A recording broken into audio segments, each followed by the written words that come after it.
Hi, everybody. I may or may not be live. Oh, hi, everybody. Now I'm live. So, welcome. Let me take a moment I can see the little notification come up at the top, and I know it's Melanie Sibley is live, which I am. Okay, so let me introduce myself. My name is Melanie Sibley. I am a licensed clinical social worker with a private practice in Champaign, Illinois. I specialize in helping people with anxiety, addiction, trauma, and depression, and I am primarily an EMDR therapist, which of course is what I'm here to talk about today.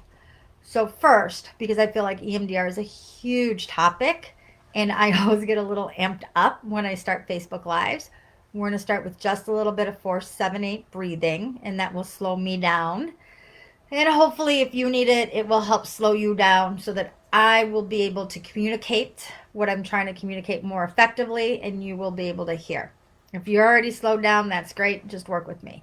So 478 breathing is breathing into the count of 4, holding for 5, 6, 7, and an out on a really slow 8. So I'm going to just do it a few times. You are free to do it if you would like. Some people love it, other people are meh, whatever works for you.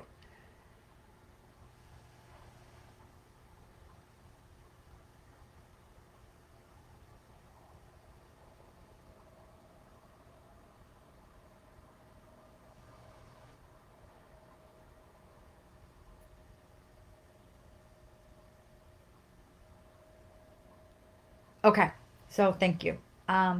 If you did it, hopefully you enjoyed it. I am always still caught off guard a little bit at how much I can feel my body relax and my mind slow. My speech slows as a result. I think 478 breathing is super useful. So, again, today we're going to talk about EMDR therapy and what it is. Full disclosure, I took some brief notes because I wanted to try and keep my thinking organized because this is, to my way of thinking, there's a lot to talk about, a lot to cover, and very much my clock is over here. So, very much I'm on a timeline because I have a client to see in a little bit. So, we need to keep this organized.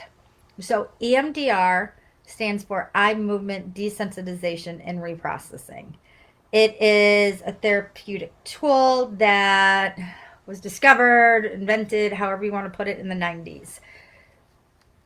I want to say this. So, I am always disturbed when I read about EMDR on blogs or other places because they will say it is a new therapy and it is a controversial therapy. So let's be clear, 1990s, that was a lot. Like, I'm old and I still think the 90s was a long time ago.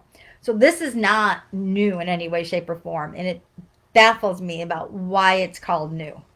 As far as controversial, again, like, I can see a lot of things being controversial. This is evidence based. There has been research done over and over and over. We have proof, scientific proof, that EMDR is effective. So I don't know. I have a guess. So EMDR sounds like magic. It is so effective that sometimes it feels like, I call it like voodoo magic shit sometimes because we're like, what? How? Right? So I think maybe that's why it sounds controversial. I will admit that when I first heard about EMDR, and this was, I don't know, 15, 20 years ago, however long ago it was, when I first heard about it, I thought it was a bunch of bullshit because it sounds too easy. It doesn't make sense. I am a believer. I have been converted because I've practiced it. I've had people use EMDR on me. I do tons of EMDR with almost all my clients on a daily basis, and the proof is in the pudding. So, there's a lot to EMDR, but the central part of it is called BLS, bilateral stimulation. And that is basically going side to side. It started with doing this and somebody following fingers.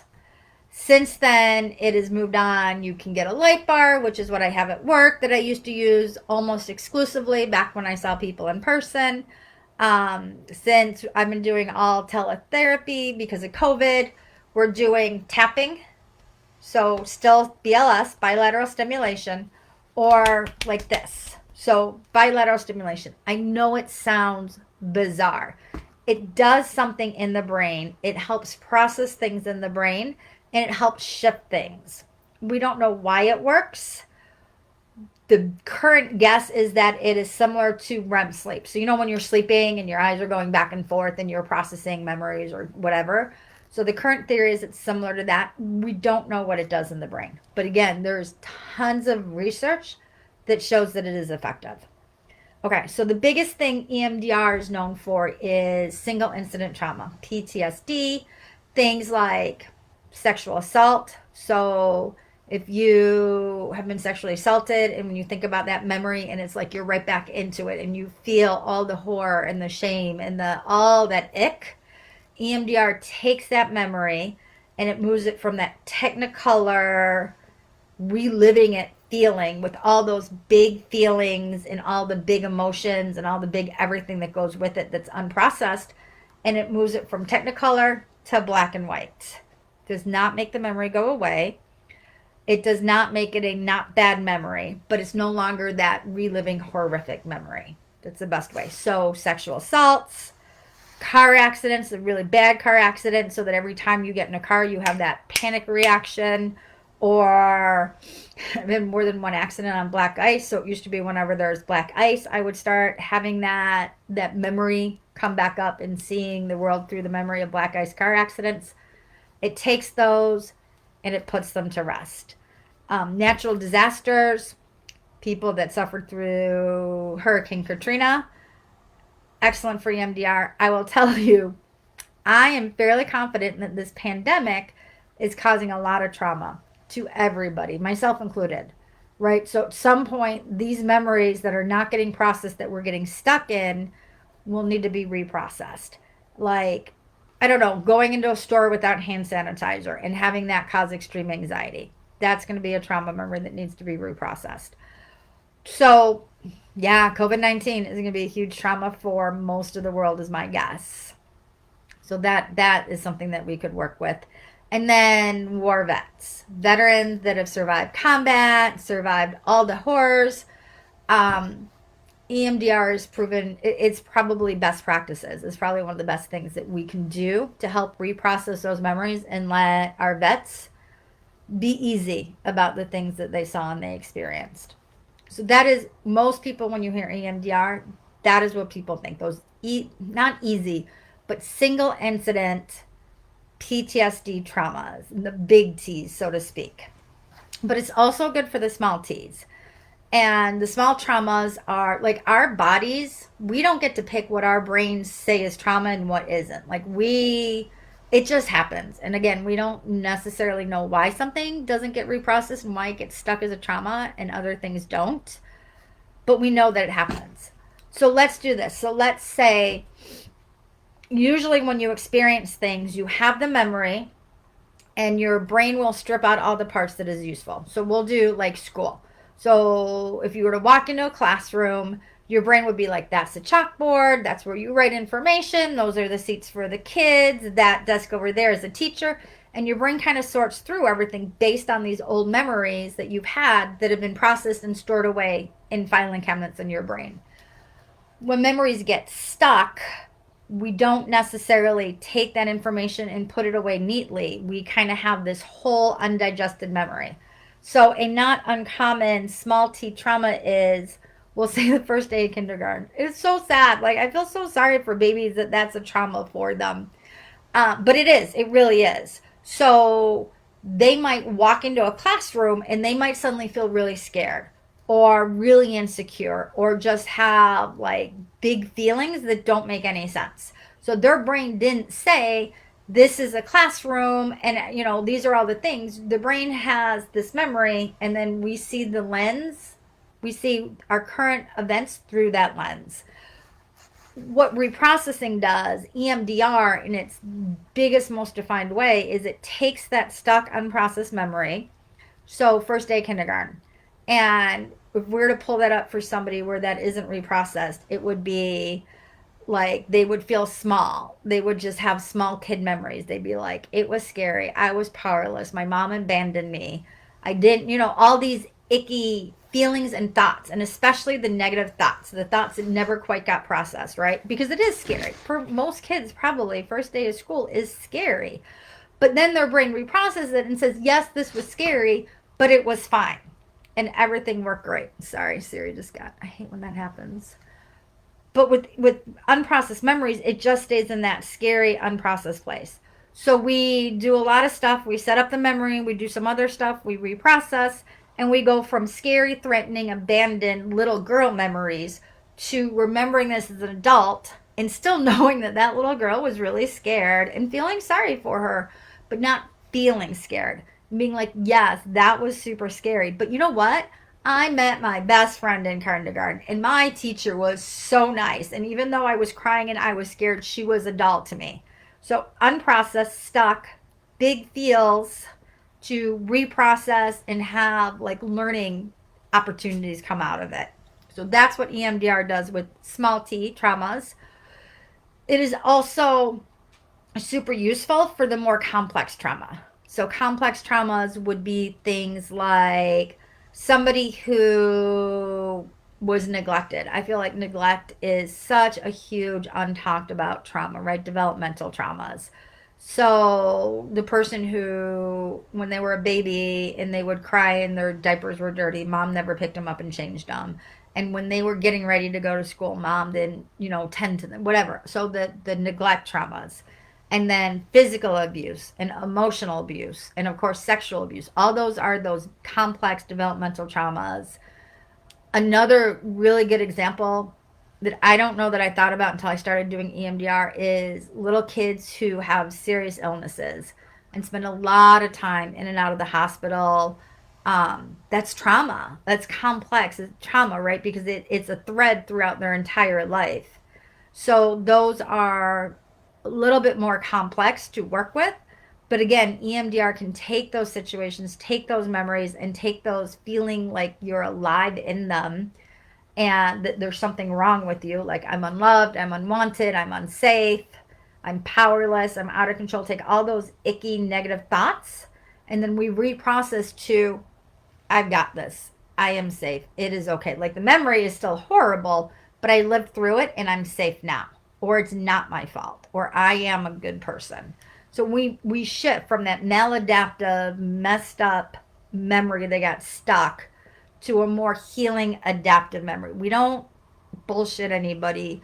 We don't make you forget. We don't do any of that. We just help the natural healing of your own brain, shifting one place to the other. And I think, and that's actually interesting because I forgot to add that into my notes. All of this is within you already. Like, we 90% of the time take these memories, good and bad, and we process them, we store them away, we learn from events, we do all this stuff. It's just sometimes we can't do it and we just need a little help to get our brains into gear to do the work. But you have all this healing and you have all this strength inside of your own brain. Sometimes we just need a little jump start. Okay, so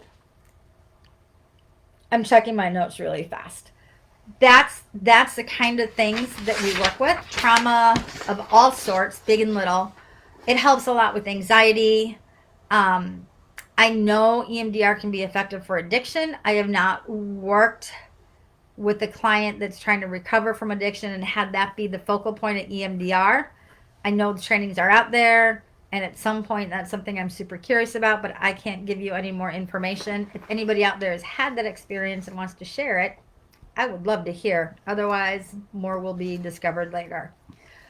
So I think it's worthwhile to note that before we start reprocessing these really big, scary memories, we need to do some strength building. Sorry, Siri just went on.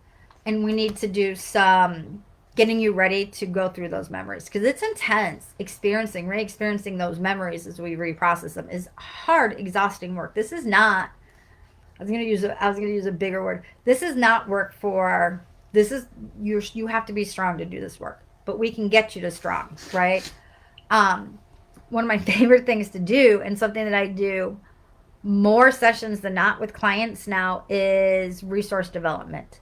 And what that is we have a goal, we have something that you want to accomplish, and then we identify the characteristics that you need that maybe aren't super strong within you to make it happen.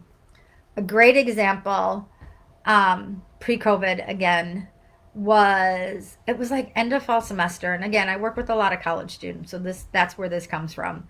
And a bunch of people had like presentations they had to give, right? So they had to do public speaking. Public speaking is such a scary thing. And so actually there's two parts of that. So the first thing is we'll back off at resource development. We'll talk about EMD, which is eye movement desensitization. So that's taking the big anxieties, the big panic attacks using bilateral stimulation and kind of making that so that you don't have those big bodily, those big reactions to it. So me on black ice. I could very easily, if it's snowing, there was once upon a time where I would get in the car and my heart would start beating and I would start sweating and gripping the steering wheel, and I'd be like that the entire drive. So I would, with EMD, set up the memory of one of the times I was in an accident on black ice. We would do the bilateral stim until that memory no longer freaked me out. And then from there, because I had such a strong response to it, we couldn't reprocess because I would be too panicky just thinking about it. So we make it so we're not panicky anymore. And then we get to go in one of two directions. So reprocess it or resourcing. So we'll do public speaking. So we can start with EMD so the thought of public speaking doesn't panicky you. And then we get to, and this was actually, I volunteered to do this in one of the classes I took, was what resource. Imagine what you need to be a successful public speaker. So imagine when you're going to do this, what's the resource? For me, it was self-confidence. And then thinking about times where you felt that self-confidence that you want for public speaking. And what that does is it accesses this neural network in your brain that already says, I am confident and I am capable. So by bringing up memories where you felt that way, we're kind of lighting that part of your brain up. This is like explained like I'm 5. I warned that. So we light that up, right? So we make that network that you already have light up. BLS, bilateral stimulation, does something, we don't know what, but it makes that network stronger and thicker. And then I have my clients practice with that resource, confidence for public speaking, for however long they need to practice it. So that when they actually go to give their presentation, they knock it out of the park. And I'll be honest, I've seen this more than once. Another one is, I would love to do more of this. So if this is you, come work with me because we should be able to do this. Come work with me. Test taking anxiety. So I had a client who told me that she literally got physically ill before tests. Like she would puke before a test. She would go in full fight or flight panic, right? So we did eye movement desensitization. So the thought of taking a test no longer sent her into a panic attack. And then we did resourcing to help her feel confident that she could go fucking nail this test and just do 100%. And it worked. And she no longer has test anxiety. So those are the kinds of things that happen. Resourcing, I know I've done calm place before, right? So imagining this calm place is activating this memory network, basically this neural network of feeling calm by imagining this calm place.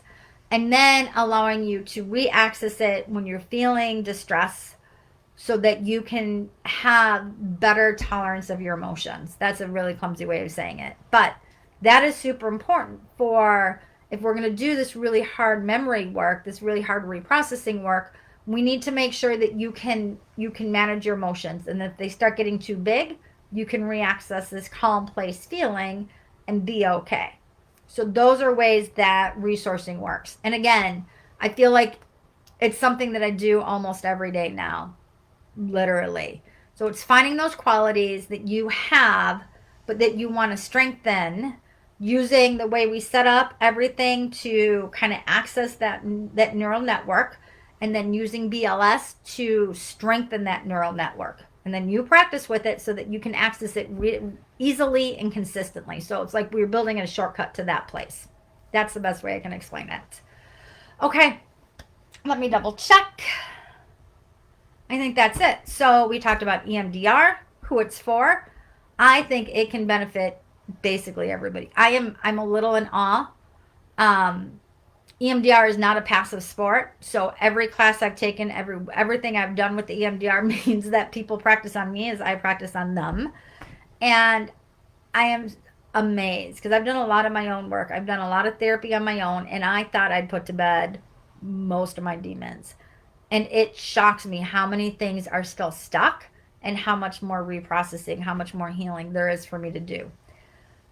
I find myself when I resource with clients, especially when we're doing telehealth, so we'll do the butterfly hug, and quite often I'll tap with them, and I find myself installing a lot of resources vicariously by helping you guys. EMDR is easily the most powerful tool I've ever seen. It has changed how I operate as a therapist. It has also, I think, and I don't think I'm exaggerating when I say it's changed who I am as a person for the better, because I get benefits with all the training, all the practicing, all the reading. It's changed how I view the world and how I work on my own healing easily as much as it's changed how it's helped other people. I think that's it. If anybody is watching, I can't tell anymore. If anybody's watching, if you have questions, I'll give you a couple seconds. I'm betting if you were here watching, you would ask questions by now, though. Um, I hope that helps. If you want to know more about EMDR, please feel free to reach out. Like, this is easily, hands down, my favorite subject. And I would be happy to clarify anything you might want to know. I will be honest, I only have a couple openings right now. I suspect I will be, as of like late June 2020, I will be full probably within the next week or two.